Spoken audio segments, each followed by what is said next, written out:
Great. Thanks so much. So yeah, thanks for the introduction, Sharon. That was very cute. It's not a pound, it's a hashtag. But anyway, hi, I'm Christine Gritman, and I help people make social media not a huge, scary, intimidating pain in the butt. And we're going to talk a little bit about social media basics and how you can use it and why you'd even want to.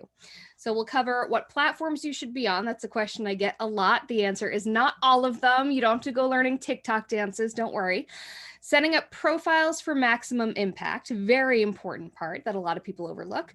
Content strategy, just a little bit, what to post, and then don't just broadcast, engage, because that is really the most important part. So first of all, what platform should you be on? We're going to start with the big one, Facebook. And it's interesting because a lot of my audiences, I maybe say a little less Facebook, but given the industry that you guys are in, Facebook actually might be a good place for you, and we'll talk about how you can use that. But anyway, some of the pros of Facebook: it has the widest audience base in terms of every possible way you can slice and dice an audience. So the ages are the widest range, the socioeconomic stuff widest range, geographic widest range. It has the widest audience base. A lot of people who aren't really on social media are on Facebook, and even the people who say they're not on Facebook anymore, Facebook has the data. A lot of them are still logging in just because that's where so many conversations are taking place. So Facebook has the widest audience base. It's a great place to be found by all sorts of people. It's a catch-all for all content types too. So some platforms are more about video or visuals. Some of them are more about the written word. Some of them even now, like Clubhouse, is all about audio, but Facebook kind of has everything, and it has events and it has live streaming. It kind of has all the content types, which can be very nice as opposed to something a little more limited, like say Instagram. And it has the strongest advertising tools. In fact, if you are going to advertise on Instagram, I highly recommend you actually do it through Facebook's advertising tools because they are stronger, and Instagram is actually owned by Facebook, so you can they're connected. So Facebook has the strongest advertising tools of all of the social media platforms. What do I mean by strongest? I mean that you can specify the most things so that you can really get that specific audience that you're after. You can have the most types of ad to run. And the biggest thing is that you get the best bang for your buck with Facebook ads. They really do as much as they can to make sure it's going to be effective, because if it's not effective, you're not going to do it again. So Facebook really does have very good advertising tools, which again can also be used for Instagram. Now, the negatives of Facebook. One of them is that it is hard to get organic reach. When I say organic reach, I mean just people seeing your post without you having to pay to boost it or to make it an ad. So all of the platforms, I mentioned the word algorithm here, all the social media platforms have an algorithm, which is the behind the scenes kind of mathematical equations that decide what post gets put on whose timeline. Not everyone who follows your page is going to see everything you post. In fact, a very small percentage of your audience is going to see anything you post. So there's a lot of factors that go into that in terms of what posts Facebook thinks are going to generate engagement, conversation, how people have reacted to similar posts in the past. A little bit of it is what's come from you. A little bit of it is what the person, the individual likes to see and interact with. But the point is, Facebook has the kind of most tinkering with things algorithm of all the platforms. If you post something on Twitter, people are going to mostly see it if they follow you. If you post something on Instagram, maybe some people won't see it. Maybe they'll see it a little bit later, but Facebook, it's all over the place. I was just looking on Facebook and it was showing me stuff in my feed from the end of April, just because they had initially rolled it out to a handful of people's timelines, and then it turned out to be more interesting than they thought. So they rolled it out to more people and eventually got to me. So Facebook is the most heavily algorithmic in terms of what it does and doesn't show people. And that could be very frustrating because you have all these posts going out and it's showing it to a small percentage of your audience. So that is one big frustration with Facebook. They prioritize people more than brands. which makes sense, right? As users, we like that. We're there to connect with friends and family and have conversations, not to be sold at. So Facebook's algorithm takes that into account. It's not impossible to get organic reach. Some people love to say it's impossible and it's pay to play. Now, that's not entirely true. They just want you to start conversations. But anyway, it annoys people about Facebook. Younger people have left. A lot of the younger people, like 30 and under, basically, they're not as active on Facebook. First, they were active on Snapchat. Now they're on TikTok. They're always on Instagram too, a little bit. But the fact is, younger people are not really on Facebook. However, I would imagine a lot of the demographics that you're talking to here are going to be people who are more 30 plus. So hopefully, those people are still on Facebook. And then most engagement is on profile, not page. Like I said, they really are prioritizing human conversations. Okay, moving on. Instagram. Instagram's a really big one now. It is owned by Facebook, but it is growing faster than Facebook is. The pros of Facebook, it is a younger audience than Facebook has. Sorry, the pros of Instagram. It is a younger audience than Facebook has, but it's still very broad. It has been expanding upward, actually, in terms of just kind of getting that nice, big, wide demographic of ages and people in general. It is visually appealing. Instagram is a photo app, so it is all about seeing things. Every post has to have a visual, so it's pretty. It's a happy place. It's less political or negative, especially like last year. I know a lot of people were saying, I just can't with social media. There's too much fighting. There's too much politics. Instagram's less like that. Instagram's mostly a happy place. People go there to see pretty pictures. And they're constantly developing new and exciting features. They have all the money and heft of the Facebook corporation behind them, but a lot of the newer research goes to Instagram. So things like stories, reels, which is like TikTok. They've gone really heavy on shopping lately. So Instagram is it's actively being developed, which is nice.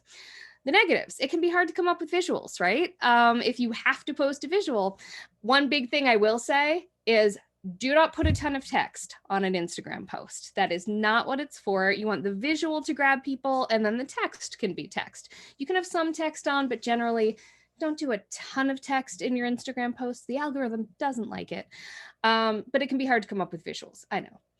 Also, links don't work in posts. So you can't have a post that links people to a blog post or anything like that. You can have a link in two different places. You can have one link in your bio, though that link can lead to someplace like Linktree. That's linktr.ee. Linktree lets you put a link in your bio that then leads to kind of a landing page where people can click on multiple places to go. The other place you can put a link is in the caption of an IGTV video. Interestingly enough, a lot of people don't use that feature, but IGTV is their longer form video and you can put a link there, but it's frustrating. You just want to link someone to your latest blog post and you can't. So that's annoying. And then hashtags, you really do need to use hashtags with Instagram posts, and that can be a little intimidating for some people. They don't know what to use. The short answer is a combination of high use hashtags and low use hashtags, but somewhere between 10 and 30, but a lot of people are kind of intimidated by the whole hashtag thing. So that's another thing. Okay, Twitter, moving on. Whoops. Twitter, the pros is it's a great place for conveying information. It was originally called microblogging because it was just like, here's a thought, here's a thought, here's a thought. It has evolved to be more conversational, but the fact is it's great for conveying information. It's great for establishing thought leadership and trust. I know a ton of people, myself included, whose influence in their industry has just skyrocketed because people see them being smart on Twitter. People have conversations with them about their topic of expertise on Twitter. And it just can be a really, really great place to enter those conversations and start being seen as an expert in your field. It's also a great place to make connections. There's a very low barrier to entry for connection. On LinkedIn, on Facebook, on something like that, you sort of have to friend each other. Twitter, you can just follow people. And also a lot of people, even higher ups, tend to manage their own Twitter. I've spoken to actual famous people on Twitter, and it's not their assistant, it's them. Because Twitter is just a place for open conversation. The negatives, it is less emotional appeal because it is primarily verbal. You can do pictures, you can do images, I do animated GIFs, but the fact is it is primarily words. And it can be a dumpster fire. That's people's pet name for Twitter. It's a dumpster fire because, again, I mentioned with Instagram, one of the nice things is that it isn't so political and argumentative over on Instagram. It is on Twitter. but you get to control your Twitter experience. You follow who you want to follow. You don't follow who you don't want to follow. My Twitter is not a dumpster fire. My Twitter, when I go on Twitter, I see a whole bunch of really supportive marketing people who like want each other to succeed and giving each other tips, because that's who I follow. So you can control your own Twitter experience, but what puts people off Twitter is they hear about all the fighting and trolling. LinkedIn. Great thing. People are there to network. You don't have to feel weird about being there in a professional capacity because everybody is. And that's a great place to make professional connections because that is literally what it's for. Clearly, you know the value of networking groups because you're here.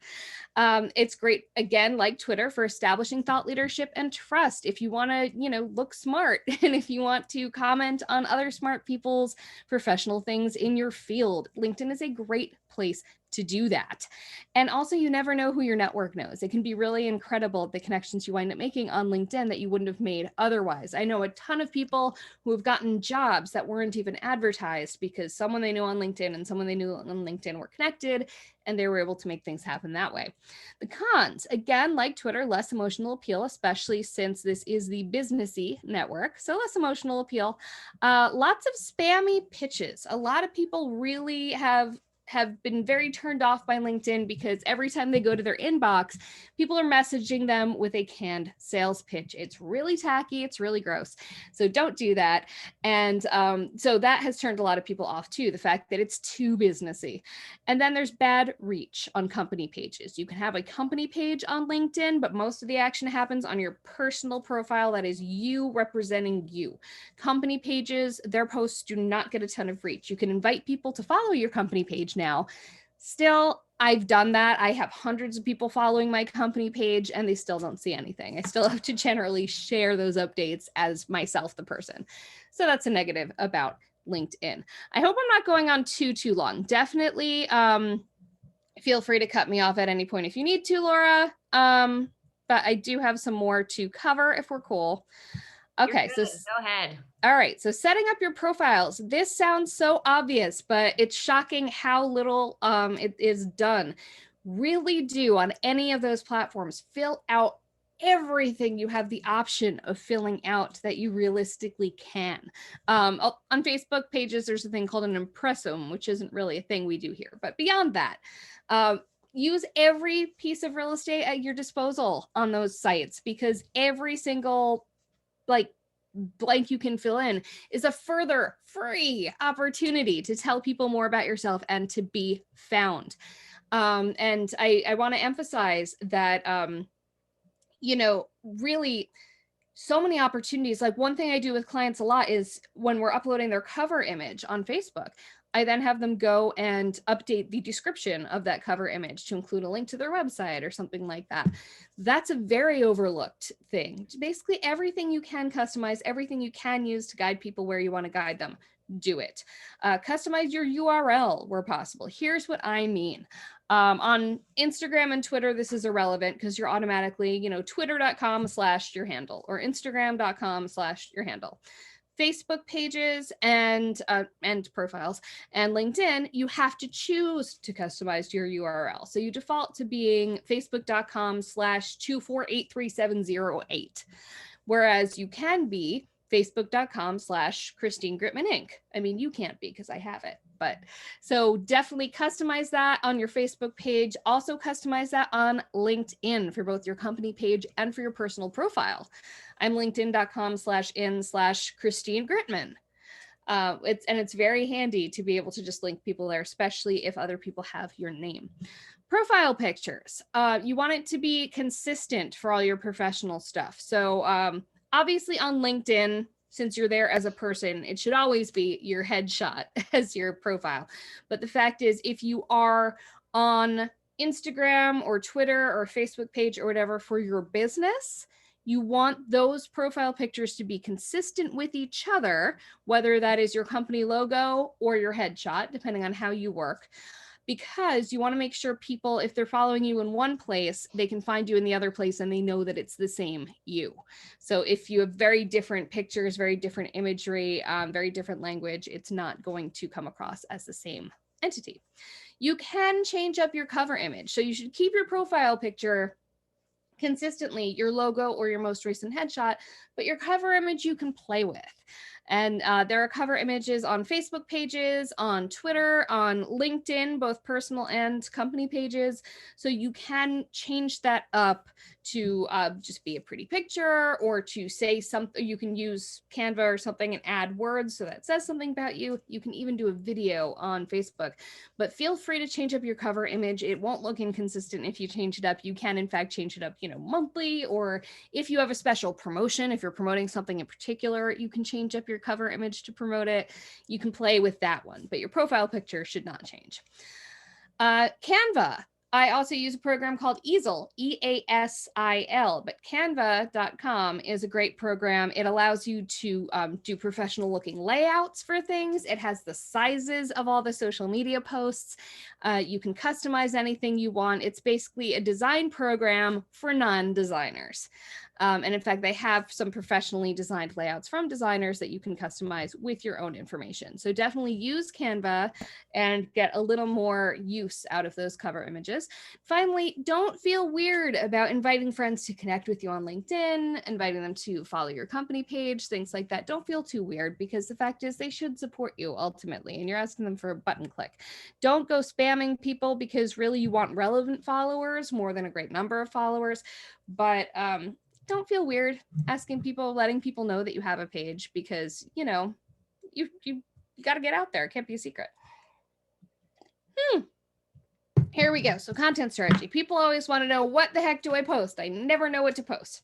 So first, this is kind of the stuff behind the scenes. And then the next slide is a little more practical, but this is, you really want to put everything you post through a filter of why you. Does it emphasize why someone should want to work with you? Does it emphasize why this piece of content is coming from you? You want to make sure that has point there.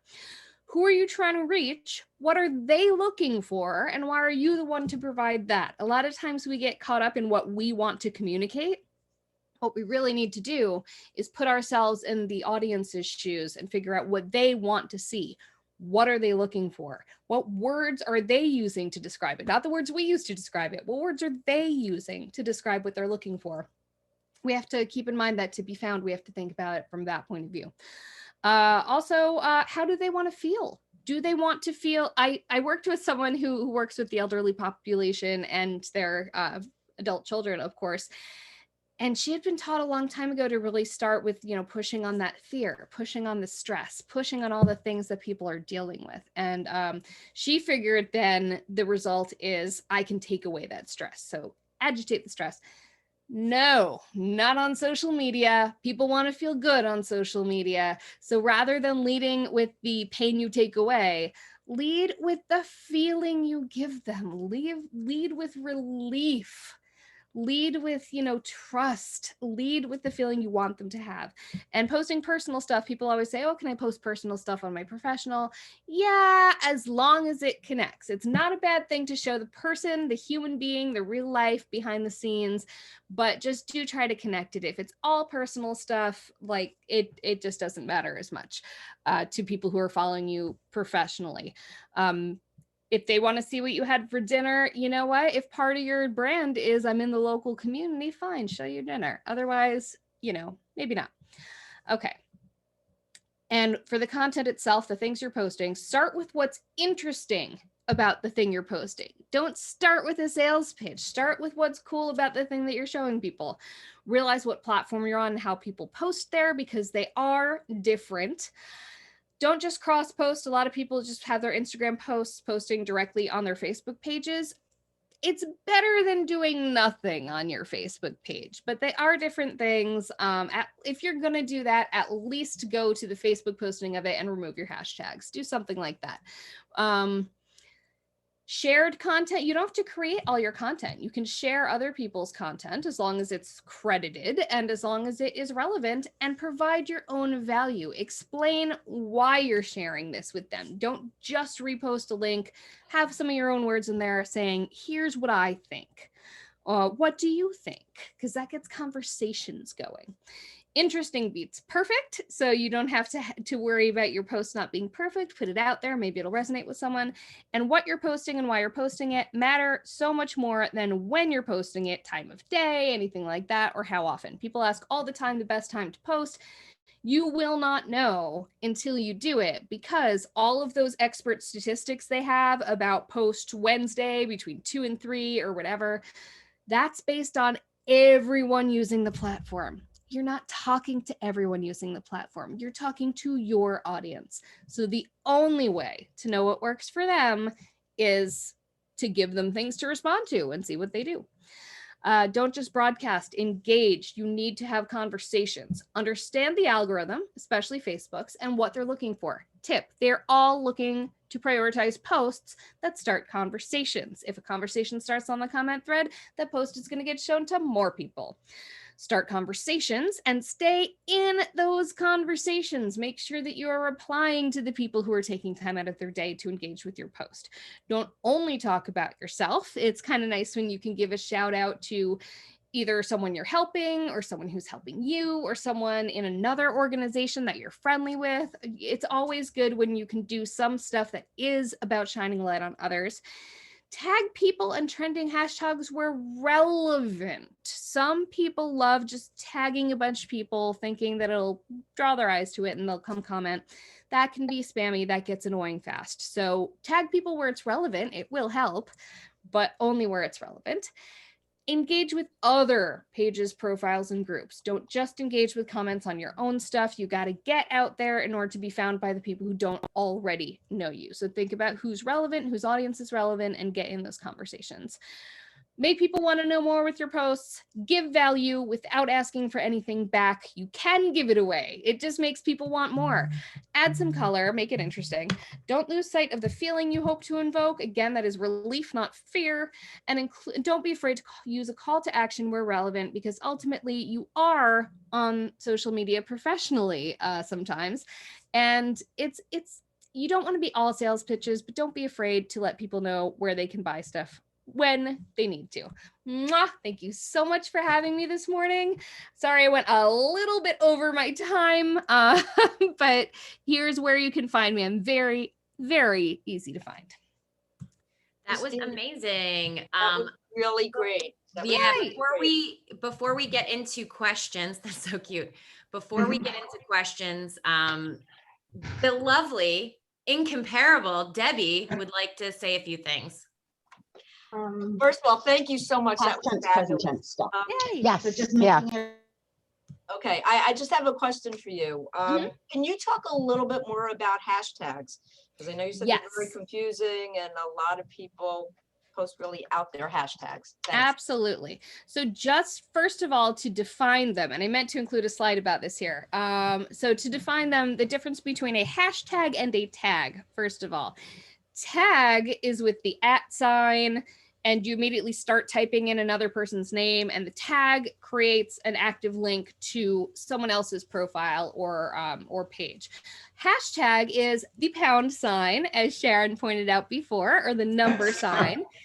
And that also, when you use the hashtag or the @ for a tag, you want to make sure that you immediately start typing whatever it is, and then put a space before you do the next one. But you can't have a space within the hashtag or it will break the link.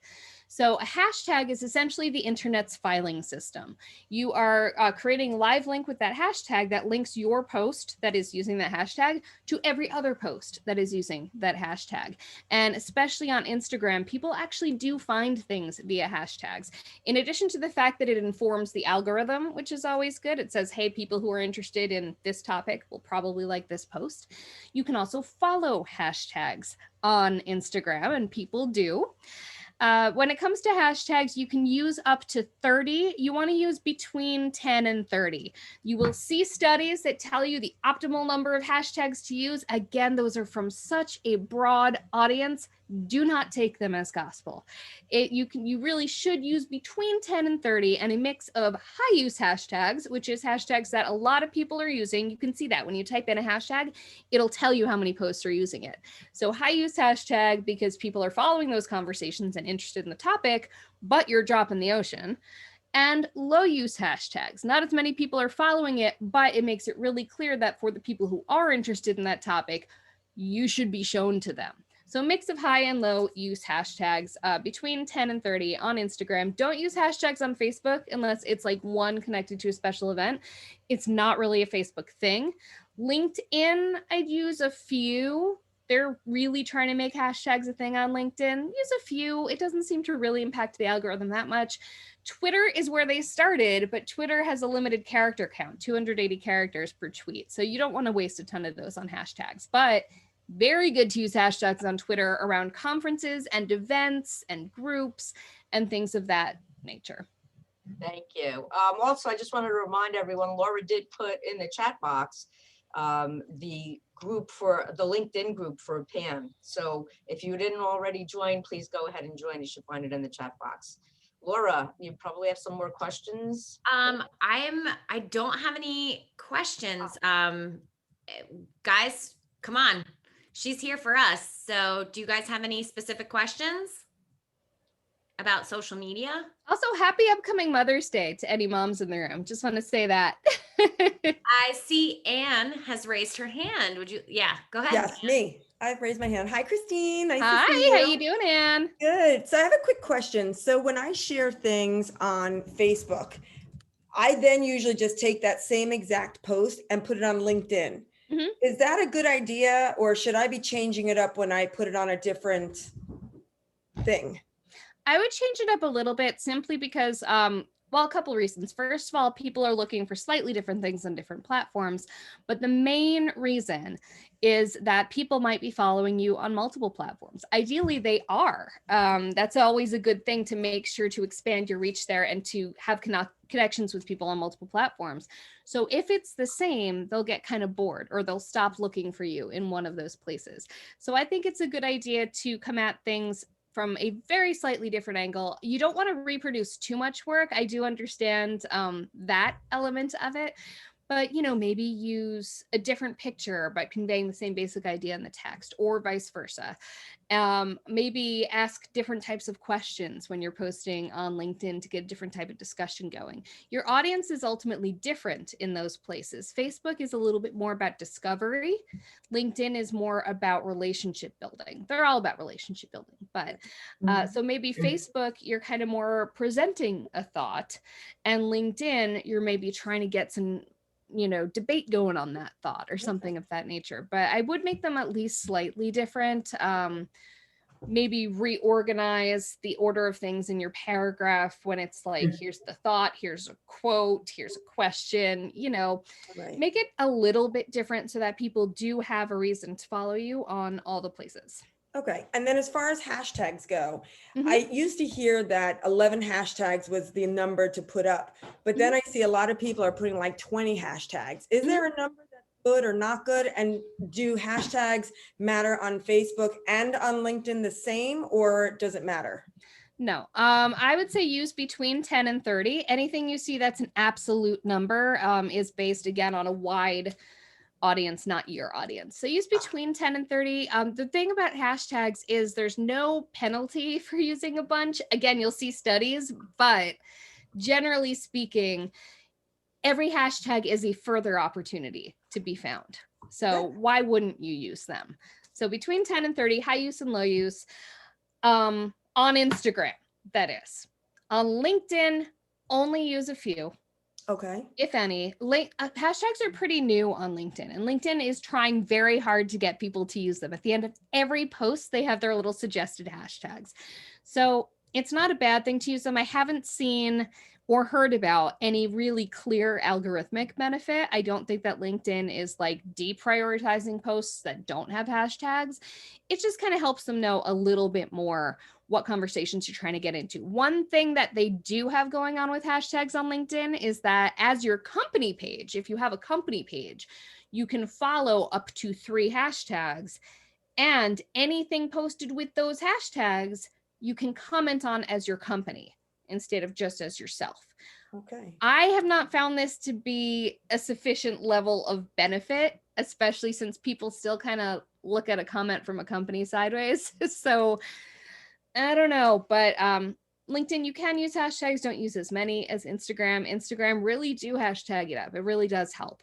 And what about Facebook? Do you suggest using hashtags on Facebook? I do not. Really. No. Facebook, again, they do work.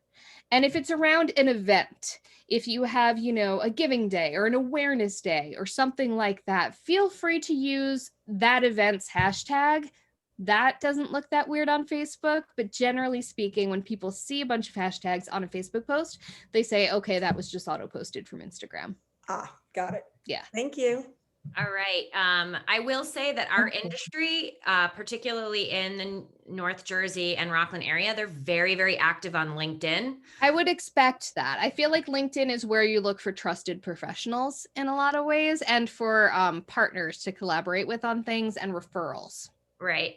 So I have one more question. David Stamberg, and this is kind of a complicated answer because it takes a lot of analyzing, I'm sure Christine will say, but how do you feel about boosting posts on Facebook? Well, can I put an asterisk on the question? Yeah. It just, when I make a post, immediately Facebook comes back to me and says, would you like to boost it? Of course, because they want your money. Yeah. So You're not paying for the service, the product is you. But I just want to know how well it works, or without getting too complicated. Couple things.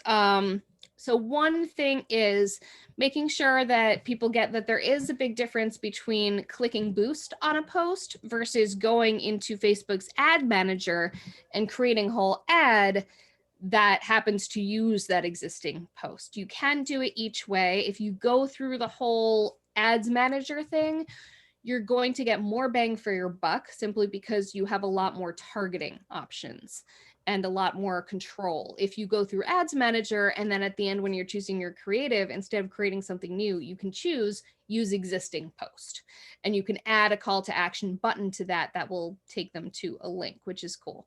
However, boosts are okay. I used to think that boosts were a worse investment. They do trade a bit of ease for financial return. Boosts have gotten better.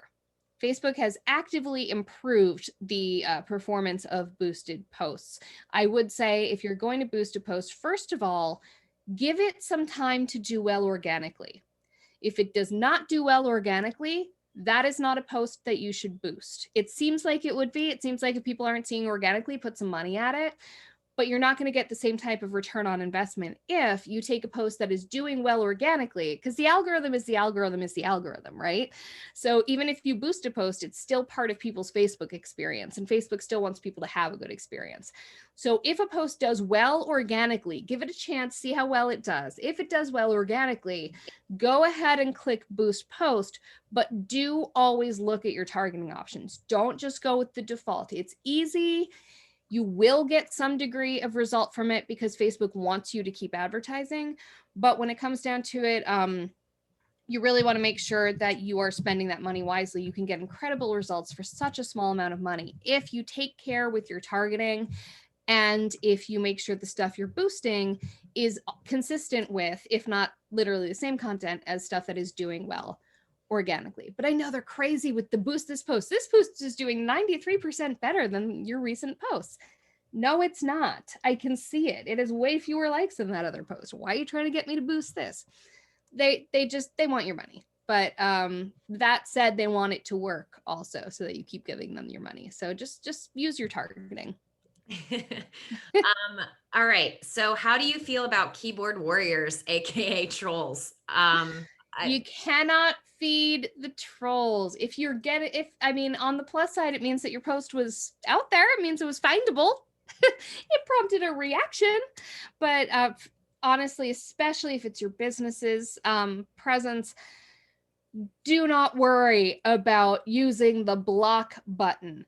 If it is something that will make your company look bad to stifle the discussion, that's another situation. But generally speaking, if it's someone who's just trolling, honestly, just delete, block. It is your space. You can, they can cry censorship all they want. It is your page. You can do whatever you want. If you start having a real problem with it, make sure that you're reporting that to Facebook. But generally speaking, ignore it. is my basic advice. sometimes it's easier said than done. Yeah, it can be hard, but Block and report. good. It's a good suggestion. Block and report. Use that block button. It's very empowering. Yes. All right. If you like a post, does it put it on your page for your followers to see? What about sharing? If you see a post on your page, do you need to share it for your followers? So in terms of if you like a post, do people see it? It depends. Sometimes, yeah.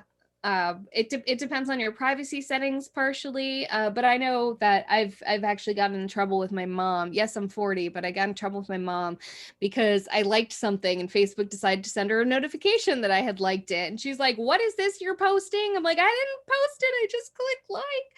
So yeah, a lot of times your activity will be seen by followers. So watch what you like. And in terms of, do you have to share a post for followers to see it? I'm not, if you see a post on your page, do you need to share it in order for your followers to see it? Yes, certainly. I'm not sure exactly what you mean by that, Robin. I'd love a little more clarity on what you're asking. All right, guys. That was the last question. So I'm going to stop recording and thank the lovely Christine for her wonderful presentation. And you can feel free to get in touch with me. Like, you can ask me whatever you want. I'm very easy to find. I'm actually going away for 2 days. So I may not be as quick on responses, but I'll try.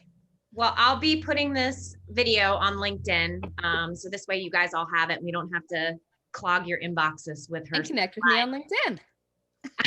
Yes, Christine, you better join the PAN group now. I am there. All right.